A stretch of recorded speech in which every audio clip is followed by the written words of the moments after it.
हम लोग आज ऑब्जेक्टिव पढ़ेंगे क्लास 10th का, जो आपके लिए बहुत उपयोगी है। ठीक है, उसमें से 4 स्टेप रहेंगे: माध्य, माध्यिका, बहुलक और परिसर। तो सबसे पहले हम माध्य की ओर चलते हैं। माध्य बनाने के लिए एक फॉर्मूला आपका यूज करना होगा। उस फॉर्मूला का नाम है माध्य सूत्र है पदों का योग बटे पदों की संख्या। सर पद किसको कहते हैं? यानी कि जो अंक दिख रहा है ना, ये पद है। जैसे 1 2 3 4 5 6 7, कितने पद है? 7 पद है। तो इस पदों को जोड़ देंगे और उसके बाद जितनी संख्या होगा उतने से हम भाग दे देंगे। जैसे हम चलते हैं बनाने की ओर, तो पद यानी कि 2 है, उसके बाद कितना है? 6 है। योग कर रहा है, योग बोले तो जोड़। 6 है, 3 है, 1 है और 8 है और 5 है प्लस 3 है बटे कुल जोड़ देंगे। कुल इसकी संख्या कितने हैं? 7। 1 2 3 4 5 6 7 पदों की संख्या 7 है। हम जोड़ेंगे तो मुझे पता चलेगा, ये जोड़ने पर 6 2 8 8 3 11 11 1 10 6 2 8 8 3 11 1 12 12 8 20 20 5 25 3 28, यानी कि जोड़ने पर हमें कितना प्राप्त हुआ? 28। हम इसको जब भाग देंगे तो कट जाएगा कितने मर्तबे? 4 मर्तबे। तो ये 4 हमारा क्या आ गया? माध्य आया, जो आपके लिए बहुत जरूरी है। ऐसा क्वेश्चन एग्जाम में आता ही है, तो आता ही है। ठीक है, ओके। तो पिछले स्टेप में पढ़े थे कि माध्य निकालना सीख चुके थे। इस स्टेप में पढ़ेंगे हम लोग माध्यिका। बोले तो माध्यिका या माध्य। आखिर माध्यिका निकाले कैसे? हमें ऑब्जेक्टिव का सवाल हमें बनाना बहुत जल्दी है, समय बहुत कम रहता है, बनाना बहुत जल्दी होता है। तो माध्यिका निकालने के लिए हम नियम क्या बनाए थे? माध्यिका का अर्थ होता है बीच वाला। कथी वाला? बीच वाला। यानी कि बीच वाला जो संख्या होगा ना, वो हमारा क्या होगा? माध्य होगा। लेकिन होगा कैसे, ये भी एक डाउटिंग है। अगर हम सीधे बीच वाला संख्या को ले लेंगे तो फिर गड़बड़ हो जाएगी। सबसे पहले हमें आरोही क्रम में लिखना होगा। किस क्रम में? आरोही क्रम में। आरोही क्रम में सजाना होगा।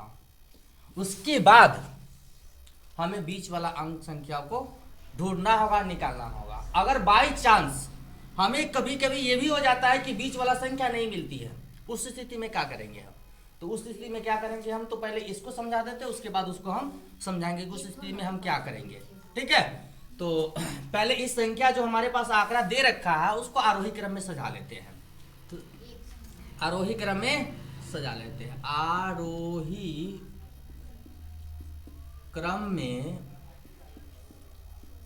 सजाने पर, चलिए मेरे पास संख्या पहला है। आरोही क्रम का मतलब होता है बढ़ते क्रम में। बढ़ते क्रम में तो सबसे छोटा अंक से लेते थे। सबसे छोटा अंक इसमें कौन है? तो सर 1 है। उसके बाद कौन है? 2 है। उसके बाद कौन है?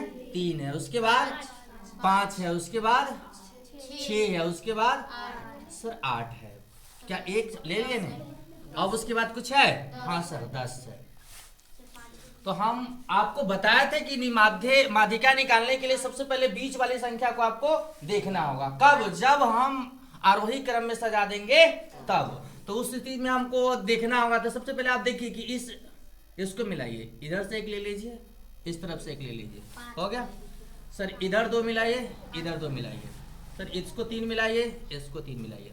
तो सर बीच वाला अंक जो आपका आ रहा है, बोले तो ये 5, ये हमारा क्या हुआ?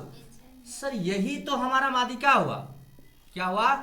माध्यिका हुआ। यानी कि बीच वाला संख्या क्या हुआ? हमारा माध्यिका होगा। अगर हमारे पास अगर ऐसा अंक नहीं होगा, यानी कि बीच वाला अंक संख्या नहीं मिलता होगा, उस स्थिति में क्या करेंगे? तो मान लेते हैं डिपोजिट एक हम संख्या ले लेते हैं। अभी यानी कि आरोही क्रम में ही सजाने के बाद 1 2 3 5 6 8 10 12 मैं कुछ ले लिया संख्या है। अब मुझे इसमें क्या निकालना है? माध्यिका निकालना। तब हम क्या करेंगे? तो हम बोले थे ने कि जब आपको बीच वाला संख्या ना मिले तो उस स्थिति में एक फॉर्मूला आपको यूज करना है। उस फॉर्मूला का नाम है a प्लस बी बटे 2। a प्लस बी बटे 2। इसका मतलब होता है कि पहला और दूसरी संख्या को क्या करना है? जोड़ देना है। वो जोड़ेंगे कैसे, वो आपको बोर्ड पर देखना होगा। तो सबसे पहले आप इसको मिला लीजिए। सर 1 इधर लीजिए, 1 इधर लीजिए। सर 1 बढ़ाइए, फिर इसको ले लीजिए 2, फिर इसको लीजिए, फिर इसको लीजिए। अब मान के चलिए कि ये जो संख्या जब मैं इसको लूंगा फिर इसको लूंगा तो बीच में तो कुछ नहीं बचेगा, तो उस स्थिति में माध्यिका निकालना फिर थोड़ा दिक्कत में की सामना करना पड़ जाएगा। तो मुझे क्या करना है, ये जो संख्या आपको दिख रहा है इसको ए मानना होगा, इसको बी मानना होगा, इसको ए मानना होगा, इसको बी मानना होगा। यानी कि ए बी फॉर्मूला पर तोड़ कर जोड़ करके आपको क्या करना है, इसको सिद्ध कर देना है। तो ए की वैल्यू सर कितना हुआ 5 हुआ, बी की वैल्यू कितना हुआ 6 हुआ, और उसके बाद बटे कितने देंगे 2। आप कहेंगे सर 2 क्यों दिए, क्योंकि दो संख्याओं को जोड़ रहे हैं, दो संख्याओं को जोड़ रहे हैं। तो जोड़े तो इसको जोड़ने के बाद कितना आ गया सर 11, 11 बटे 2। अब 11 में 2 से भाग कर दीजिए, 11 में 2 से भाग करने पर 2 पंचे 10, एक दशमलव लगाइए, 2 पंचे 10, यानी कि 5.5। ये हमारा क्या निकल के आ गया सर, आंसर निकल के आ गया। क्या निकला, इसको नाम है माध्यिका, ये हमारा माध्यिका निकला और इसमें बीच वाला माध्यिका निकला। आई होप यू समझ गए आप, कोई दिक्कत समस्या परेशानी नहीं सर। तो अब बच्चे आप पढ़ेंगे बहुलक, ठीक है। पिछली बार आप पढ़े थे माध्यिका, अब हमारी टॉपिक है बहुलक पर, ठीक है। तो बहुलक का मतलब क्या होता है सर, पहले ये बता दीजिए। आखिर ऑब्जेक्टिव बनाऊं तो बहुलक बनेगा कैसे, तो इसकी नियम है, ये कह रहा है कि बहुलक बार बार आना, बार बार, यानी कि बार बार जो संख्या आपको दिखेगा ने वो आपको क्या होगा बहुलक होगा। इसका कोई फॉर्मूला नहीं है ऑब्जेक्टिव बनाने के लिए।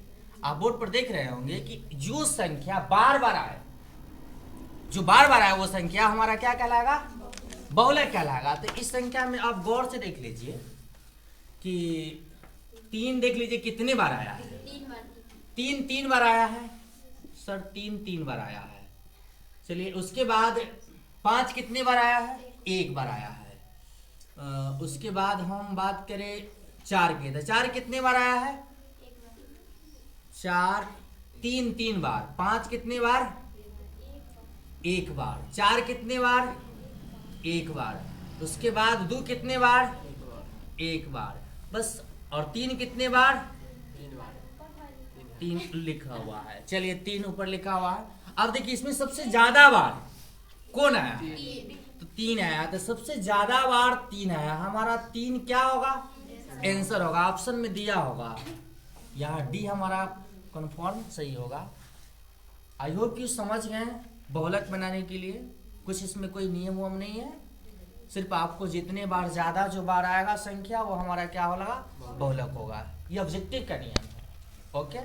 तो अब हम पढ़ेंगे परिसर के बारे में, राइट, कि सर परिसर हम ऑब्जेक्टिव में बनाए कैसे। तो परिसर बनाने के लिए बहुत आसान विधि है और बहुत आसान तरीका से बना सकते हैं। परिसर में आपको क्या देखना होगा कि सबसे बड़ा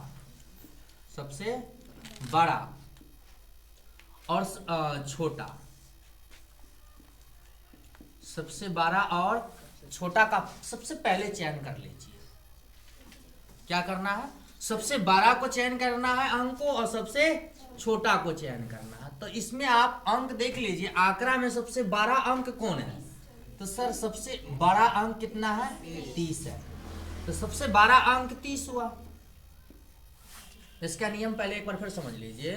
परिसर का मतलब होता है सबसे बड़ा अंक को लेकर और छोटी अंक से घटा देना, यानी बड़ी संख्या माइनस छोटी संख्या, बड़ी संख्या माइनस छोटी संख्या। तो आपको उससे क्या करना है, घटा देना है। किसके बीच से, बड़ी संख्या से और छोटी संख्या से।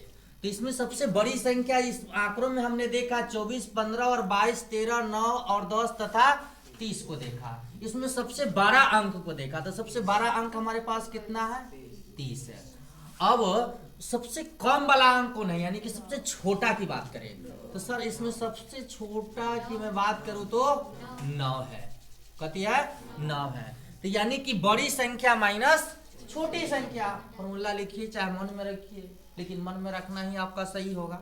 छोटी बातें हैं लिखना जरूरत नहीं है, मन में सेट कीजिए, डायरेक्ट आंसर कीजिए, ठीक है। तो आप देख लीजिए सबसे बड़ी अंक कितना है 30 है और कितना है ये 9 है। तो मैं इसमें से अगर घटाऊं तो कितना आ जाएगा 21। क्या ऑप्शन में 21 है या नहीं है? तो हमारा बी आपका बिल्कुल कंफर्म सही हुआ परिसर। आई होप यू आप समझ गए हैं परिसर। तो अच्छा लगा, ठीक।